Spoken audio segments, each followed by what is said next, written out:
Assalamualaikum, berjumpa kembali dengan Mandala di channel podcast Horror Reborn. Salam untuk semuanya para pendengar setia PHR. Mohon maaf ya, komennya tidak sempat dibalas satu persatu. Semoga kalian selalu diberikan kesehatan, keberkahan dalam hidup, dan dijauhkan dari kezoliman. Amin.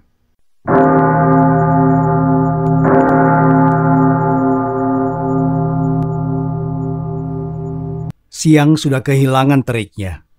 Selain karena matahari yang sudah tergelincir menuju waktu sholat asar, juga karena awan mendung yang sangat pekat di atas sana, siap menumpahkan jutaan ton air ke permukaan bumi. Terdengar ketukan di pintu sebuah rumah di sudut desa, yang sepertinya pemilik rumah sedang tidur terlelap di dalam. Assalamualaikum. Suasana sekitar sunyi. Hanya ada suara gemerisik daun di atas pohon dan kibaran pakaian di jemuran yang belum sempat diangkat. Angin menderu cukup ganas, menandakan sebentar lagi akan turun hujan. Assalamualaikum. Ketukan di pintu terdengar lagi. Kali ini lebih keras, diikuti ucapan salam yang juga lebih lantang. Seorang pemuda mengerjapkan mata. Tidurnya terganggu akibat ketukan dan suara lantang di pintu rumahnya. Namanya Tamrin. Ia duduk beberapa waktu di sudut ranjang. Kesadarannya masih tersangkut di alam mimpi. Belum benar-benar bisa berpikir lurus. Assalamualaikum. Kali ini suara ketukan di pintu terdengar santai. Ucapan salamnya pun tidak berteriak seperti tadi. Seolah-olah pemilik suara dapat melihat menembus tembok dan tahu kalau Tamrin telah bangun. Tamrin meraih kaos dan mengenakannya, lalu beranjak menuju pintu depan. Ia sengaja tidak menyahut salam. Ada sesuatu yang ingin Tamrin periksa. Sampai di pintu depan, Tamrin membuka kunci dan menarik daun pintu yang menghasilkan suara mirip tawa kuntilanak saat dibuka.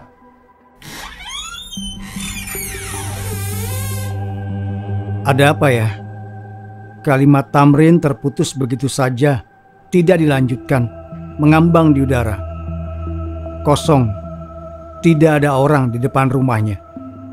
Tamrin bahkan tidak melihat ada yang berlari menjauh, kalau ini hanya kelakuan iseng seseorang. Baru saja ia hendak balik badan ke dalam rumah, angin berembus kencang sekali, membuat suara pakaian yang berkibar di jemuran sampai di telinga Tamrin. Diikuti suara air hujan yang satu dua mulai menghantam atap rumahnya. Astagfirullah, jemuranku! Pekik Tamrin panik. Ia bergegas lari ke samping rumah, menarik jemuran asal ke pundaknya secepat mungkin, beradu dengan air hujan yang mulai mengguyur dengan derasnya. Beruntung, Tamrin bisa menyelamatkan pakaiannya tanpa basah berarti, hanya tetes-tetes air. Sampai di dalam rumah, Tamrin duduk di kursi dapur setelah meletakkan pakaian di keranjang. Ia termenung, berusaha mencerna kejadian-kejadian aneh yang belakangan ini menimpanya. Entah, ini sudah yang keberapa kali. Tapi akhir-akhir ini, Tamrin kerap mendengar seseorang mengucapkan salam. Kadang di rumah, di jalan, bahkan di lapak jualan. Kebanyakan ucapan salam itu selalu membantunya seperti sore ini. Beberapa lainnya hanya sekadar salam tanpa bantuan. Atau bisa jadi Tamrin saja yang tidak sadar telah terbantu. Entah bagaimana, Tamrin merasa kalau ada orang yang diam-diam membantunya dengan salam-salam tersebut. Sebenarnya tidak tepat disebut orang, karena bantuan-bantuan itu datang dengan cara yang agak gaib dan tidak berwujud. Ia hanya belum mengerti apa arti dibalik semua ini. Hujan di luar berangsur reda, hanya bertahan beberapa belas menit saja. Mungkin angin kencang membawa awan hujan ke tempat lain. Mungkin juga hujannya memang tidak lama. Yang jelas, matahari kembali terlihat. Azan asar berkumandang memanggil hambanya. Kalau dipikir-pikir, semua ini dimulai sejak Tamrin membantu nenek-nenek di pasar beberapa hari lalu. Lupakan. Aku harus segera sholat asar dan pergi mengunduh sawo. Benak Tamrin berusaha fokus. Masih ada yang harus ia lakukan untuk menambah pasokan buah.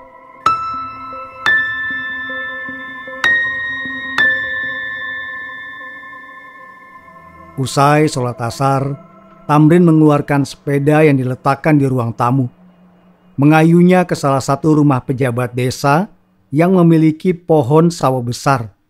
Ia hendak membeli buah sawo tersebut langsung dari pohon, karena tahu pemiliknya terlalu sibuk untuk memetiknya. Tamrin berumur 29 tahun. Ia adalah pedagang buah yang dikenal baik oleh penduduk desa. Selain karena ramah dan jujur, warga mengenal Tamrin sebagai pria yang sangat ringan tangan. Tidak pernah ia berpikir dua kali kalau ada yang membutuhkan. Selama berada di dalam kemampuannya, Tamrin akan dengan senang hati menolong orang lain. Tamrin masih lajang. Ia hidup berdua dengan ibunya yang sudah tua di sebuah rumah sederhana di sudut desa. Tamrin melanjutkan usaha ayahnya yang meninggal karena sakit 2 bulan lalu. Sekarang, ia adalah tulang punggung keluarga. Bukan sekali dua kali ada gadis desa yang menyatakan suka pada Tamrin. Meski wajahnya memang cukup tampan, yang seringkali membuat gadis-gadis terpikat adalah kebaikannya. Bagaimanapun, masih banyak kejadian suami yang semena-mena terhadap istri. Tapi, dengan sopan, Tamrin selalu menolak. Merasa belum pantas meminang gadis dengan kondisinya yang masih belum mapan. Ia tidak ingin membawa anak orang yang bisa jadi selalu hidup makmur untuk hidup dalam keadaan yang masih serba kurang bersamanya. Lagi pula, Tamrin masih punya ibu yang jadi tanggung jawabnya. Tamrin sampai setelah 15 menit perjalanan. Ia memarkirkan sepeda di depan gerbang biru di samping sebuah rumah besar sebelum mengetuk pintu. Seorang gadis muda menyambutnya dari dalam.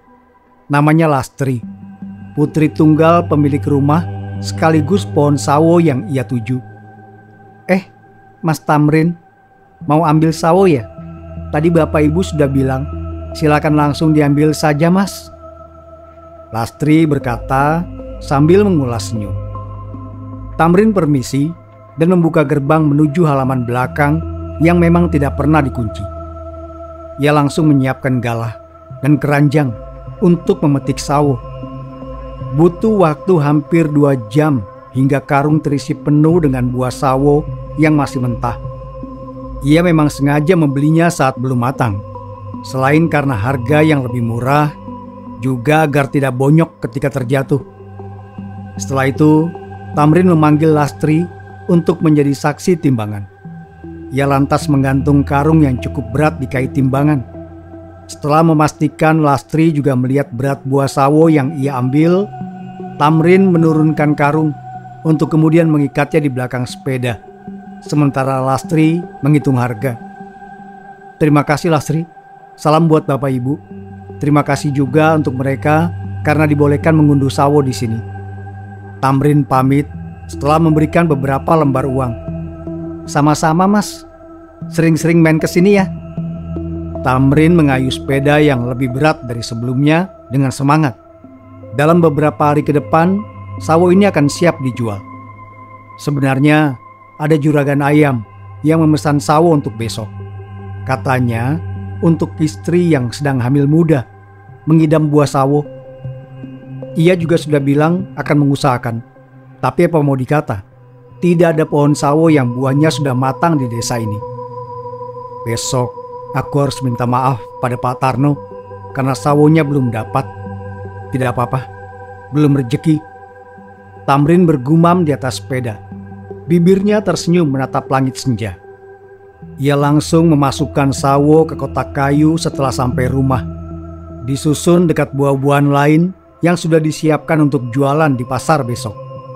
Azan berkumandang memanggil hamba Allah untuk menunaikan ibadah. Tamrin segera mengambil wudhu untuk sholat maghrib. Malam berlalu dengan cepat.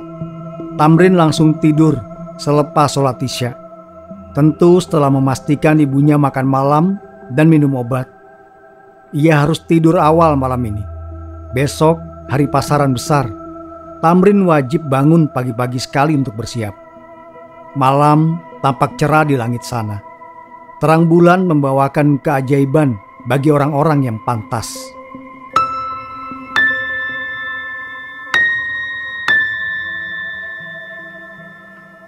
Mangga 2 kilo, Dek. Ibu mau beli jeruk 3 kilo sama apelnya 2 kilo ya. Nak Tamrin, ibu dulu ya. Pisang 5 sisir berapa? Mau buat bolu sama kecampit pisang di rumah? Tamrin sigap melayani pembeli yang datang berbondong-bondong. Mereka membeli buah-buahan di tempatnya dalam jumlah yang tidak sedikit. Punggung Pak Tarno masih terlihat berjalan menjauh meninggalkan pasar. Tangannya menenteng 5 kilo mangga yang matang sempurna lagi manis rasanya. Tadi saat Pak Tarno datang, Tamrin menjelaskan kalau sawo yang dipesan belum matang. Ia meminta maaf karena tidak bisa menyediakan pesanan juragan ayam itu. Mendengarnya Pak Tamrin tertawa lepas. Berterima kasih karena pesanannya diperjuangkan. Tapi ia datang untuk mencari buah yang lain. Namanya orang mengidam, Tamrin. Permintaannya aneh-aneh. Lebih aneh lagi waktunya. Pagi minta sawo, siang minta mangga. Tidak jelas. Istriku tidak jadi mengidam sawo. Mangga manis lebih enak katanya. Kamu tahu Tamrin, saat hamil anak pertama dulu, dia malah pernah mengidam ayam garang asem jam 2 malam. Sampai gila aku mencarinya. Setelah dapat, bukannya senang. Dia malah bilang, sudah tidak kepingin garang asem. Bah, susah memang menghadapi wanita hamil. Kelakar Pak Tarno terbahak-bahak. Pembeli buah yang lain ikut terpingkal mendengarnya. Tamrin bersyukur dalam hati. Ngidamnya istri juragan ayam itu berarti masih rezeki miliknya. Tidak lupa, ia memanjatkan syukur dengan tulus kepada Allah. Buah-buahan di lapak Tamrin habis sebelum pukul 10 pagi. Itu adalah rekor tutup lapak tercepat yang pernah terjadi di pasar besar. Membuat pedagang lain sampai geleng-geleng tidak percaya. Bahkan yang punya lapak pun sulit untuk percaya. Walau memang lapak Tamrin selalu ramai dan habis, pagi ini ramainya tidak kira-kira. Tamrin menutup lapaknya saat petugas karcis tiba untuk menagih uang sewa pasar. Memang tanah tempat pasar ini dibangun adalah milik pemerintah. Jadi siapapun yang menyewa lapak di atasnya harus membayar sewa harian. Cepat sekali tutupnya Mas Tamrin. Apa ada acara di rumah? Pria berkumis itu heran melihat Tamrin hendak pergi saat ia baru datang. Tidak biasanya ada yang sudah tutup lapak sepagi ini. Tidak ada acara apa-apa, Pak. Daganganku habis. Tidak ada yang bisa dijual lagi, makanya tutup. Tamrin menjelaskan sambil tersenyum bahagia. Ia masih bahagia soal Pak Tarno tadi. Bukan karena beliau jadi membeli buah, tapi karena ia bisa menyediakan kebutuhan mengidam istri Pak Tarno. Tamrin selalu senang bisa melihat orang lain senang. Bisa saja Mas Tamrin. Benar itu Pak, asli. Saya lihat sendiri. Lihat saja Tamrin pulang tidak bawa sisa buah. Salah satu pedagang berseru. Itu hanya permulaan dari titik balik kehidupan Tamrin. Ia tidak pernah tahu betapa hebatnya sebuah permohonan yang tulus. Bahwa sepatah doa yang dipanjatkan oleh orang yang tepat, walau hanya satu kali, bisa memiliki kekuatan jauh di luar bayangan manusia.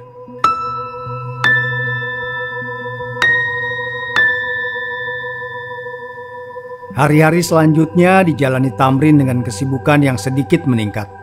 Peminat buah di lapaknya mulai bertambah. Beberapa hari kemudian, ia memutuskan untuk membeli obrok sendiri. Juga memperbaiki sepeda ontel peninggalan almarhum bapak yang sudah rusak. Beberapa bulan berlalu, tabungan yang Tamrin kumpulkan dari sebelum bapaknya meninggal akhirnya cukup untuk membeli motor dan gerobak. Itu memudahkannya mengangkut pesanan buah yang lebih banyak dari pemasok. Dahulu setelah bapaknya meninggal, sebulan pertama menjalankan bisnis buah peninggalan almarhum seorang diri, peminat buah di lapak milik Tamrin meningkat cukup drastis dibanding ketika dipegang oleh bapaknya. Tidak hanya penduduk desa, orang dari luar desa juga tidak sedikit yang mencari buah ke Tamrin. Semua berkat pribadinya yang sopan dan tutur katanya yang selalu ramah. Bagaimanapun, jika ada beberapa lapak yang menjual barang sama, kebanyakan orang pasti memilih ke tempat yang pelayanannya paling baik.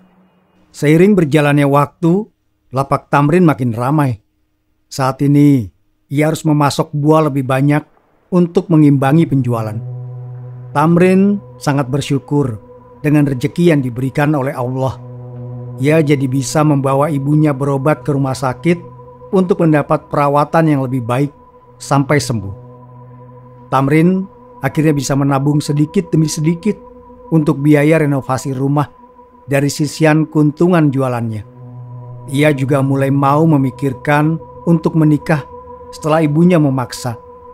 Keadaan finansial yang membaik membuatnya berani menaruh hati pada salah satu gadis desa yang akhir-akhir ini selalu mampir ke lapaknya. Bulan-bulan sibuk ini, ucapan salam misterius yang kerap membantu Tamrin masih sering terdengar. Sama seperti sebelumnya, kadang ucapan salam itu terdengar di rumah, kadang di lapak, atau bahkan saat ia bertamu ke rumah orang. Tamrin mulai sedikit menyadari kalau salam-salam misterius itu tidak datang secara acak, tapi seakan mengikutinya. Ucapan salam yang terdengar saat dia masuk rumah atau membuka lapak, juga saat bertamu, itu seperti ada seseorang yang mengikuti di belakangnya. Meski agak merinding setiap kali memikirkan hal tersebut, Tamrin selalu berhasil mengalihkan perhatiannya berkat kesibukan mengurus jualan. Rezeki yang dititipkan Allah padanya benar-benar tidak terukur. Sayang, di sisi lain, kelancaran rezekinya membawa iri dengki yang berbahaya dari lapak pedagang buah lain, terutama Tanto dan Dedi yang sudah berjualan buah lebih dulu di pasar. Keduanya kerap menatap sinis lapak Tamrin yang tampak ramai di kejauhan, mulai membandingkan dengan lapak mereka yang cukup sepi, hanya segelintir pembeli yang mampir. Tanto dan Dedi adalah kawan karib. Mereka bekerja sama membuka lapak berseberangan. Jadi, jika ada pembeli yang tidak menemukan buah di lapak Tanto, ia akan mengoper pelanggan tersebut ke lapak Dedi. Begitu pula sebaliknya. Tanto dan Dedi awalnya diam saja pada sebulan pertama Tamrin menggantikan bapaknya yang telah meninggal untuk berjualan buah. Menganggap rezeki Tamrin sedang lancar karena baru ditimpa musibah. Tapi setelah 2 bulan lebih pembeli di lapak Tamrin tidak juga surut. Malah pembeli di lapak mereka yang berangsur sepi gara-gara kebanyakan pindah ke lapak Tamrin. Tanto dan Dedi tidak bisa diam saja dan memutuskan untuk menggunakan cara kotor.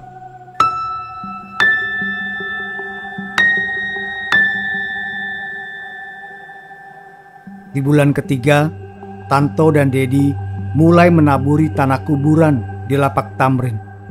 Mereka juga kadang meletakkan bangkai ayam atau tikus di depan lapaknya. Tapi secara ajaib, hal-hal itu tidak memengaruhi kelancaran usaha Tamrin sama sekali. Padahal mereka sudah melakukannya setiap malam. Tanto dan Dedi selalu heran saat esok harinya tidak ada bangkai ayam atau tikus yang mereka letakkan di sana. Mereka bahkan pernah berangkat pagi-pagi sekali untuk memastikan bahwa bangkai itu masih ada di sana saat Tamrin buka. Tapi anehnya, bangkai itu memang sudah hilang saat mereka datang. Bahkan bercak darahnya pun tidak ada. Seakan-akan Tanto dan Dedi tidak pernah meletakkan ayam mati di sana. Ada yang aneh, Dedi. Bangkai ayam yang kita buang ke sana selalu hilang begitu saja, seperti tidak pernah ada. Usaha Tamrin juga lancar-lancar saja. Tanto berbicara suatu malam saat keduanya nongkrong di rumah. Entah, aku juga bingung toh. Apa kita santet saja? Istriku punya kenalan dukun sakti di desa tetangga. Nanti aku minta dia kenalkan. Kita tidak bisa diam saja melihat anak baru itu sukses. Enak saja dia. Dedi menggerutu kesal. Geram karena cara kotornya tidak berhasil, Tanto dan Dedi memutuskan cara yang lebih picik. Mereka mendatangi dukun di desa tetangga agar mengirim santet ke Tamrin dan lapaknya. Keduanya cukup membayar mahal untuk itu. 5 hari berlalu, tidak ada yang terjadi pada Tamrin dan rezekinya. Lapaknya tetap ramai. Saat Dedi kembali untuk protes, dukun itu bilang kalau jin yang dikirimkannya tidak bisa masuk ke rumah dan lapak Tamrin. Ada semacam kubah cahaya gaib yang melindungi rumah dan lapaknya. Tamrin juga dijaga oleh seorang kakek-kakek berambut putih panjang yang selalu berada di sampingnya kemanapun ia pergi. Semua santet yang dukun itu kirim untuk mencelakai Tamrin terpental. Itulah yang menyebabkan semua cara kotor Dedi dan Tanto gagal. Tamrin memiliki kodam penjaga. Tamrin cekatan melayani para pembeli. Buah yang ia jual di lapaknya semakin beragam. Buah-buah tersebut tidak lagi hanya ditata di atas meja makan. Kini, ruang di dalam warung yang sebelumnya ia gunakan sebagai tempat sholat karena tidak terpakai, sudah diisi meja dan rak dinding untuk meletakkan buah. Sekarang, pembeli bisa masuk untuk mencari buah dengan pilihan yang lebih beragam. Meski begitu, kebanyakan pelanggan lebih suka meminta Tamrin untuk mengambilkan buah yang mereka inginkan. Ini mangga harum manis per kilo berapa, nak Tamrin? Kalau tambah 1 salak 1 kilo berapa ya, Bu? Ibu Tamrin juga membantu di lapak. Ia sudah biasa melayani pembeli karena dulu sering membantu mendiang suami. Lapak Tamrin yang perlahan semakin ramai membuat wanita itu turut serta membantu. Ia memaksa meski sudah dilarang oleh anaknya. Meski kesibukan membuat Tamrin cepat melupakan banyak hal, salam misterius yang seakan selalu mengikutinya kadang masih membuat ia kepikiran. Tamrin juga kerap memimpikan seorang kakek-kakek beberapa minggu terakhir. Berambut putih panjang dengan kopiah hitam, mengenakan baju koko lengan panjang berwarna coklat bergaris. Kedua lengan bajunya dilipat hingga siku, memakai celana abu-abu yang ujungnya terbelah beberapa senti. Mereka berdua berbincang hangat, membahas usaha buah yang semakin hari semakin membaik.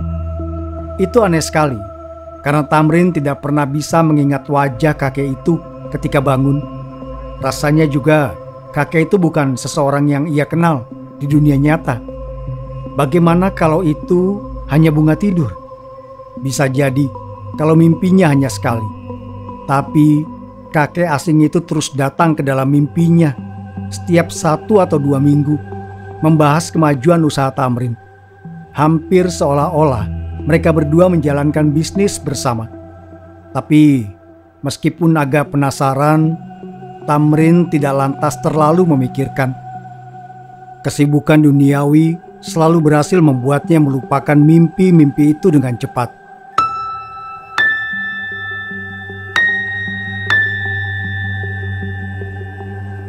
Jam menunjukkan pukul 12 siang saat azan zuhur berkumandang. Suasana ramai membuat Tamrin tidak mendengarnya. Akhir-akhir ini pembeli makin ramai, membuat Tamrin melewatkan banyak hal. Kerumunan pembeli benar-benar hilang pada pukul 1:30 siang. Tamrin akhirnya bisa bernafas lega sambil mengipaskan lembar kardus. Tanpa disangka, seorang gadis menghampiri lapak yang sekarang sepi. Ia sudah sejak tadi memerhatikan dari jauh, menunggu para pembeli pulang. "Siang, A, buah naganya masih?" sapa gadis itu dengan suara halus. Ada Lilis. Masih, silakan dipilih." Tamrin mempersilahkan. Meski tampak santai-santai saja, sebenarnya ia tengah berusaha setengah mati untuk tidak bicara gagap. Namanya Lilis, gadis berdarah keturunan Sunda yang lahir dan besar di desa ini. Umurnya 7 tahun lebih muda dari Tamrin. Mereka sudah lama sering bertemu karena Lilis adalah putri pemilik pohon nangka yang sering dipetik Tamrin untuk dijual di pasar. Dia adalah gadis beruntung yang berhasil membuat Tamrin jatuh hati. "Beli 2 kilo saja, A." Lilis membenarkan anak rambut yang jatuh. "Bu, Lilis sudah. Tolong bungkus buah naganya." Tamrin berseru, jemarinya mendadak gemetar. Bisa malu ya kalau Lilis melihatnya gugup. "Kamu saja, Tamrin. Ibu masih ada urusan. Sana, sekalian antar Lilis pulang. Kasihan dia jalan kaki ke sini. Rumahnya jauh. Ibu bisa sendiri di sini. Sudah siang, pasar sudah sepi." Ibunya membalas sambil melempar senyum penuh arti ke arah Lilis.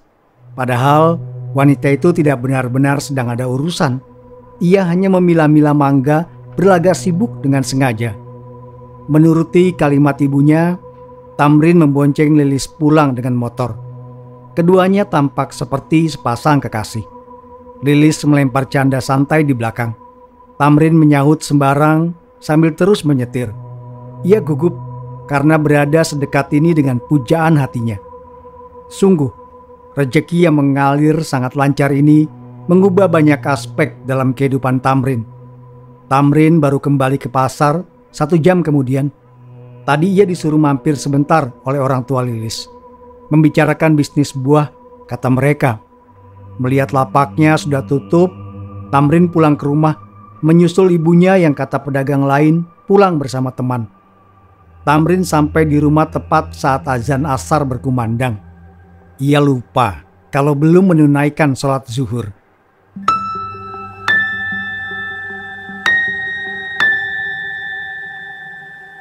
Beberapa hari kemudian, Tamrin jatuh sakit. Badannya panas tinggi, tubuhnya lemas, seperti tidak punya tulang. Ibu Tamrin hendak membuka lapak, tapi ia tidak tega meninggalkan anaknya sendiri di rumah. Para langganan buah di lapak Tamrin bertanya-tanya setelah lapaknya tutup selama 3 hari berturut-turut. Mereka mulai mencari tempat lain untuk membeli buah. Beberapa yang kenal dekat dengan Tamrin menjenguk, membawakan makanan sebagai tanda peduli. Tidak terkecuali Lilis. Gadis itu setiap siang atau sore mampir menjenguk Tamrin yang terkulai lemas di kasur 3 hari terakhir. Di malam keempat sakitnya, kesadaran Tamrin berangsur kabur. Pandangannya tidak bisa fokus sama sekali. Selama kesadarannya menipis itu, mulai muncul hal-hal yang menurutnya tidak nyata. Tamrin melihat sosok kakek yang tidak asing di tepi kasur, menatapnya lekat dengan senyum tipis di antara kumis dan janggut yang sudah memutih. Ia ingat, kakek itu adalah kakek yang sering muncul di mimpinya sejak usahanya berjalan lancar. "Bagaimana kabarmu, Nak Tamrin?" Kakek itu bertanya ketika Tamrin mulai berpikir kalau apa yang dilihatnya cuma hayalan. Tamrin tidak menjawab. Kepalanya pusing sekali. Ia menatap heran halusinasi yang entah benar atau tidak sedang menanyakan kabarnya itu. "Tidak baik, Kek. Sakit. Pusing. Aku harus kerja." Racau Tamrin diambang kesadaran. "Kamu tidak sakit, Nak. Ada yang mengirim teluh padamu.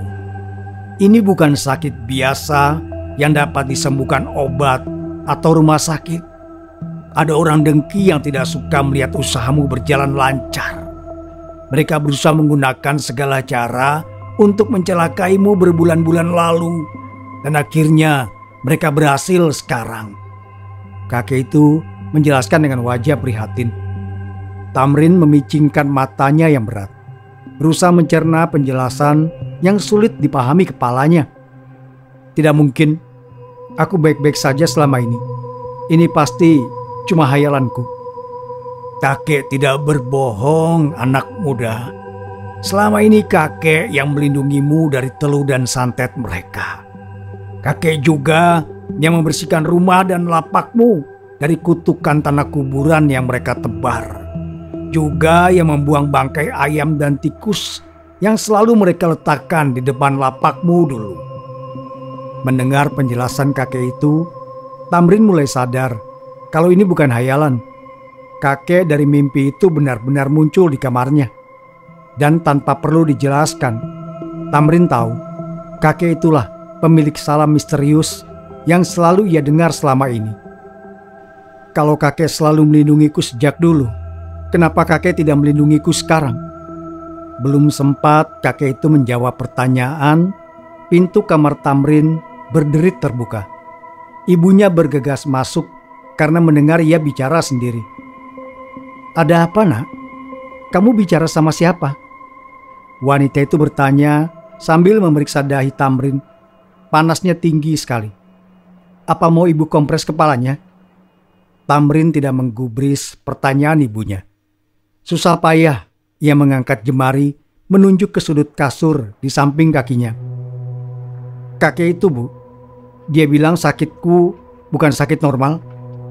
"Kakek siapa yang kamu bilang?" Ibu Tamrin mendelik panik melihat anaknya menunjuk udara kosong. "Tidak ada yang bisa melihat kakek kecuali kakek izinkan, Nak Tamrin. Tidak semua orang boleh melihat keberadaan kakek. Kamu bertanya kenapa kakek tidak melindungimu sekarang? Justru saat ini kakek sedang melindungimu sekuat tenaga, Nak. Telu ini dikirim untuk membunuh. Kamu tidak akan cuma jatuh sakit jika kakek tidak menahannya.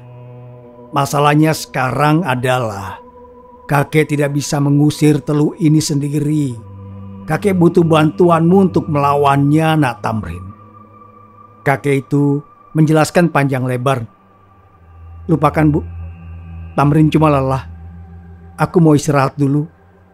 Ibu Tamrin meninggalkan putranya dengan berat hati. Wanita itu kembali ke kamarnya untuk melanjutkan istirahat. "Apa maksud kakek? Aku saja tidak paham apa yang terjadi. Bagaimana aku bisa membantu kakek melawannya?" Tamrin bertanya setelah beberapa saat. Kali ini ia mengendalikan suaranya agar tidak terdengar sampai kamar ibunya. "Sudah berapa kali Nak Tamrin melewatkan sholat wajib? Apakah usahamu yang berjalan begitu lancar lebih penting dari ibadahmu pada Allah yang Maha Esa? Tidak bisakah kamu meninggalkannya sejenak untuk sholat, Nak? Kakek yakin tutup beberapa menit tidak akan membuat rezekimu lantas pindah ke pedagang buah lain. Kamu bahkan tidak perlu menutup lapakmu untuk sholat. Ada ibumu yang membantu di pasar, bukan?" Deretan pertanyaan kakek itu membuat Tamrin tersadar kalau ia telah lalai terhadap kewajibannya karena nafsu duniawi. Ia lupa bahwa rezeki yang mengalir begitu derasnya itu datang dari Allah. Sejak usahanya maju, Tamrin tidak lupa untuk selalu berbuat baik pada sesama, memperkuat ikatan antar manusia dengan selalu menolong tanpa pamrih. Tapi Tamrin lupa menjaga ikatannya sendiri dengan Allah. Lupa bahwa kesuksesan yang didapatkannya datang dari Tuhan yang malah ia abaikan. Tamrin tergugu tanpa suara, terisak dalam sunyi. Ia telah lalai. Hadiah yang Tamrin terima membuat ia lupa siapa yang memberikan hadiah tersebut. "Kakek tidak bisa melakukan semua ini sendirian, Nak Tamrin. Kakek butuh sholatmu, kakek butuh iman dan keyakinanmu. Itu akan membantu kakek menghilangkan energi buruk dan benda-benda jahat yang orang lain kirimkan padamu. Itulah mengapa dulu semua baik-baik saja, karena kamu tidak pernah lalai beribadah padanya. Kamu jatuh sakit karena akhir-akhir ini kamu menjauh dari Allah, anak muda." Lama Tamrin merenungkan kekilafan yang ia lakukan belakangan ini. Bagaimana dirinya sering melewatkan sholat karena ramai atau kelelahan. Tamrin mengaku pada Allah kalau itu semua hanya alasan, hanya pura-pura. Tamrin sebenarnya mendengar azan walau samar. Ia hanya merasa terlalu sayang kalau meninggalkan lapak yang sedang ramai. "Kakek sebenarnya siapa?" Tamrin bertanya setelah beberapa saat terdiam. Ia bertekad untuk bangkit dan menunaikan sholat isya dan sholat tobat setelah ini. "Kakek adalah kodam yang datang padamu karena sebuah doa yang baik. Sebuah doa yang saking tulusnya membuat langit malam benderang bagaikan siang hari. Sebuah doa yang saking tulusnya dikabulkan langsung oleh Allah yang Maha Pengasih tanpa menunda-nunda. Aku adalah kodam yang datang padamu atas doa seorang wanita tua yang kau tolong saat ia berada di titik paling rendah kehidupannya, Nak Tamrin. Tepat setelah kalimatnya selesai, kakek itu menghilang tanpa jejak, bagai ditiup angin.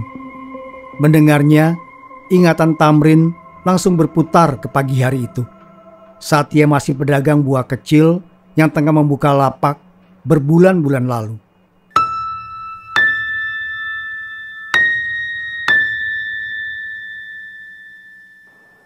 Pasar tampak ramai sepagi ini. Jam baru menunjukkan pukul 5:30. Bahkan mentari belum sepenuhnya terbit.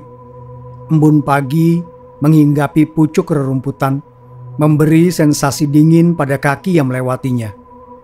Banyak orang berlalu lalang di antara meja-meja dengan dagangan tertata rapi di atasnya. Mulai dari sembako, alat mandi, alat dapur, sampai mainan dan buah-buahan.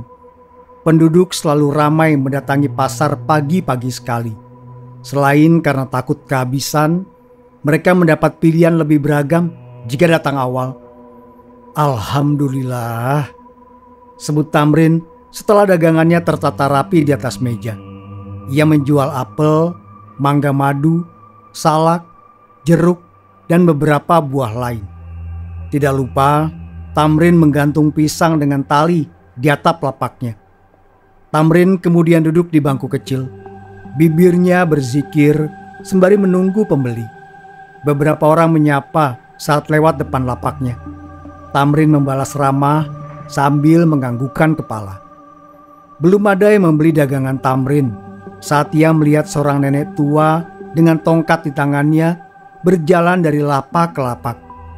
Nenek itu tampak berbicara sesuatu, tapi malah diusir oleh pemilik lapak.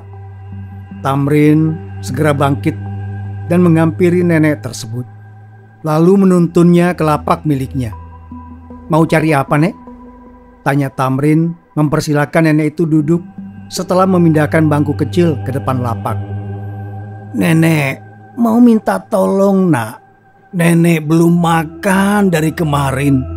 Suami nenek sakit di rumah, tidak bisa bekerja. Nenek mau minta sedikit kebaikanmu, Nak." Nenek itu berbicara sambil menunduk. Ia tampak takut dan sedih sekaligus. Tangan keriputnya gemetar, wajahnya kuyu.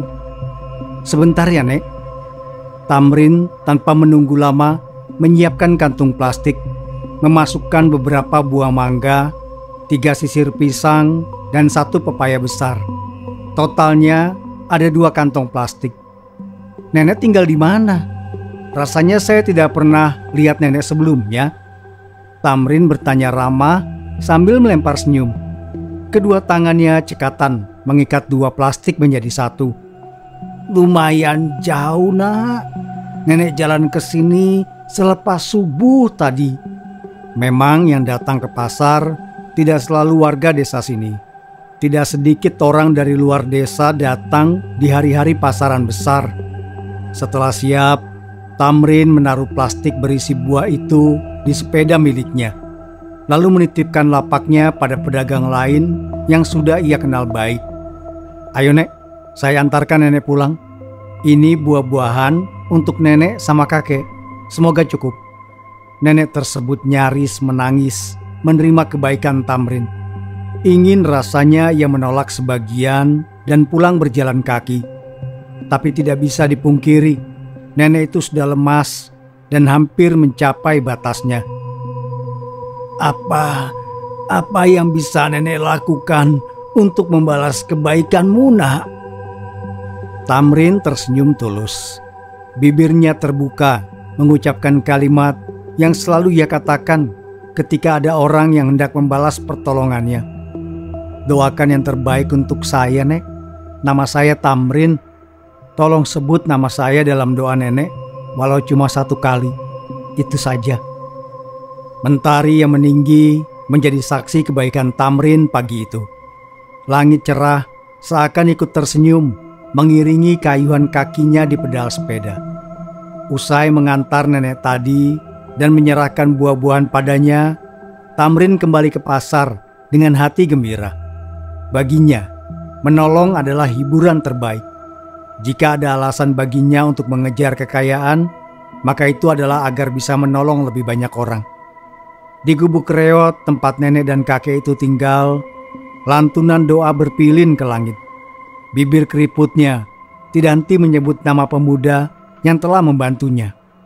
Ya Allah, limpahkanlah rezeki nak Tamrin. Jaga nak Tamrin dari segala bahaya. Jauhkanlah ia dari syirik dan dengki manusia. Tamrin langsung beranjak dari kasur. Ia tertatih mengambil air wudhu, dibantu ibunya yang terbangun karena mendengar suara berdebam. Malam itu, Tamrin bertobat. Ia bahkan rela jika semua kesuksesannya ditarik mundur oleh Allah sebagai hukuman. Namun, Tuhan tidaklah jahat. Ketulusan hati Tamrin sampai di langit sana dengan sangat jelas.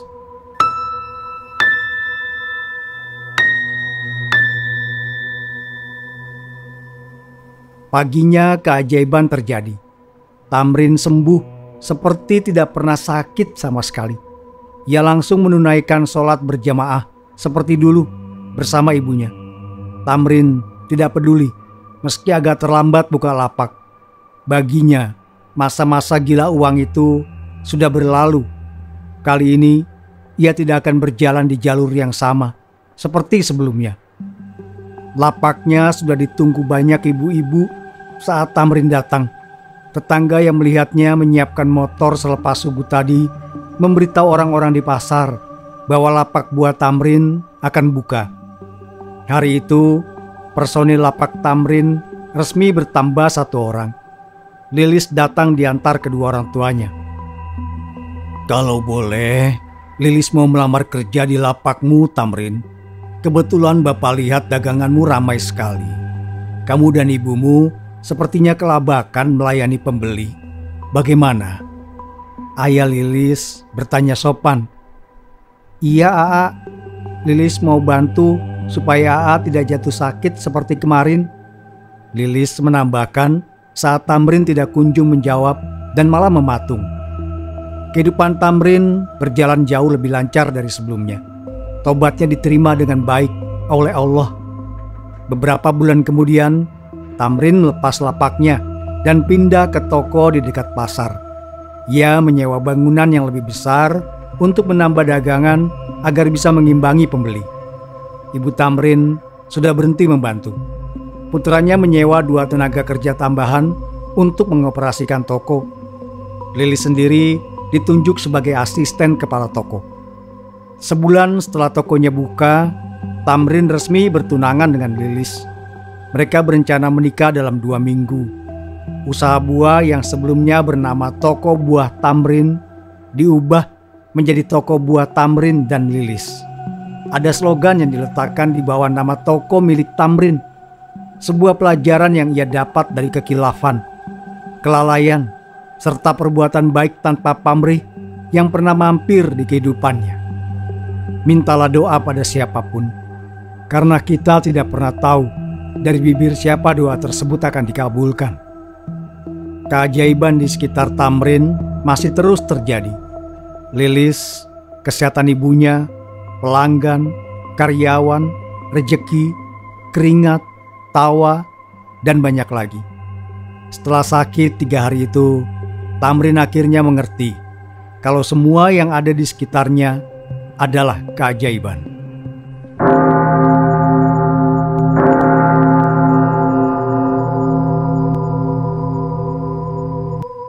Terima kasih sudah mendengarkan.